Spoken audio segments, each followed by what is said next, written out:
La vidéo commence à l'extérieur et c'est pas un hasard puisque ça fait plusieurs mois déjà que je récupère l'eau de pluie en provenance d'une gouttière dans le but de pouvoir faire des économies sur le potable, pour l'arrosage par exemple.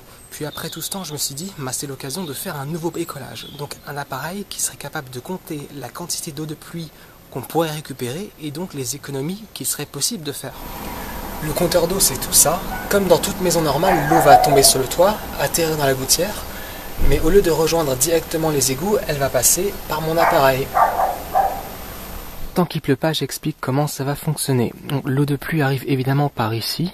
Ensuite, elle a le choix de se déverser dans deux cuves. La cuve 1 ou la cuve 2. Ça dépend de la position de cette pièce. Donc dès qu'une cuve atteint un volume d'eau de 1 litre, elle se vide.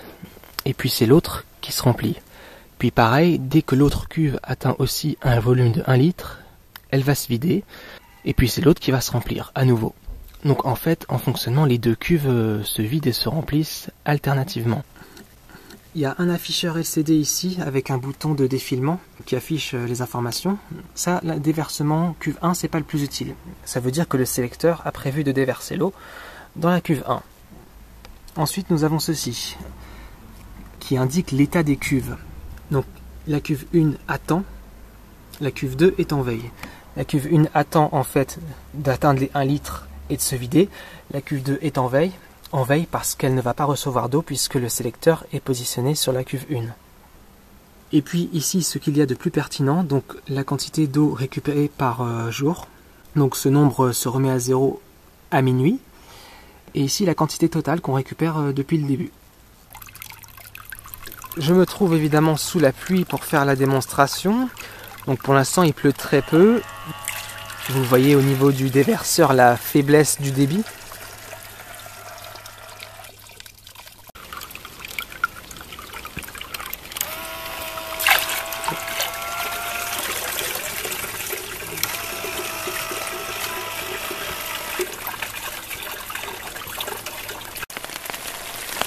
Alors voilà, cette fois on a une pluie qui est quand même nettement plus forte. Le compteur arrive toujours à compter sans problème.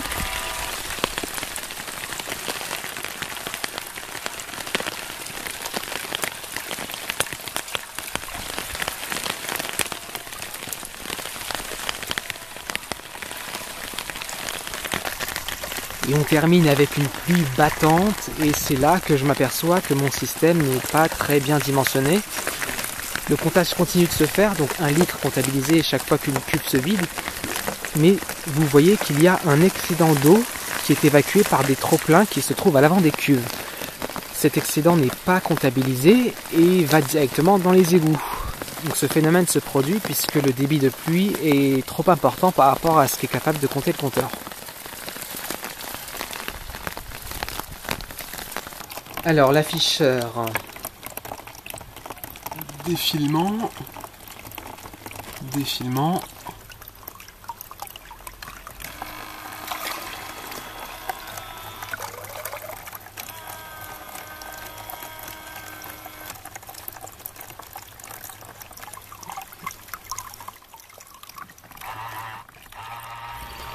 je vous assure que pour un crevard dans mon genre, l'idée de pouvoir faire des économies pareilles, c'est plutôt intéressant.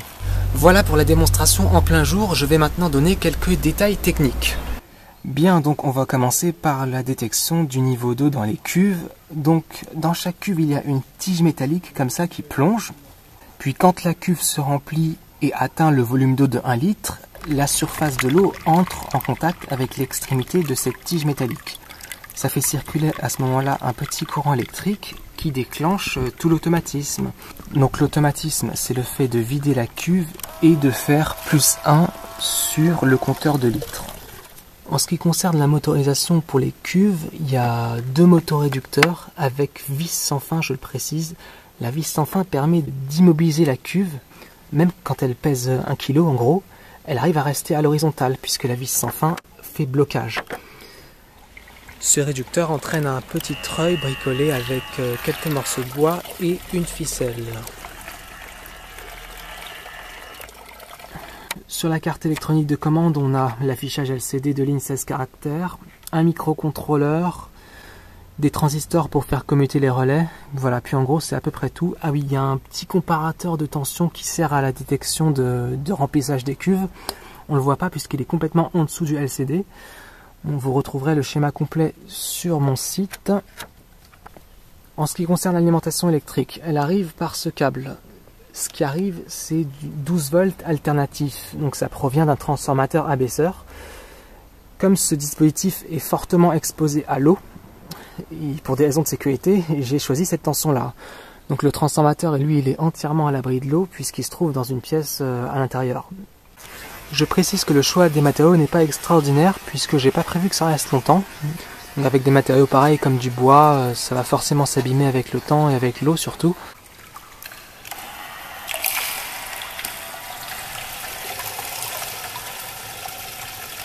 Et puis dernière démonstration, cette fois en pleine nuit. Alors j'ai fait exprès de ne pas en parler dans les explications techniques pour garder la surprise, mais j'ai ajouté des LED de puissance en bas des cuves dans le but d'éclairer les chutes d'eau la nuit.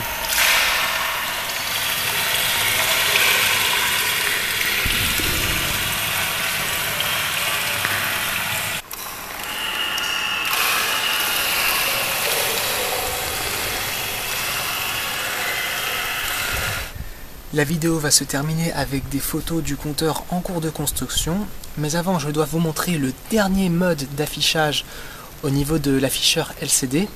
C'est certainement pas le plus utile pour le fonctionnement, mais ça peut peut-être servir quand on a l'habitude de publier des vidéos. Hop, défilement.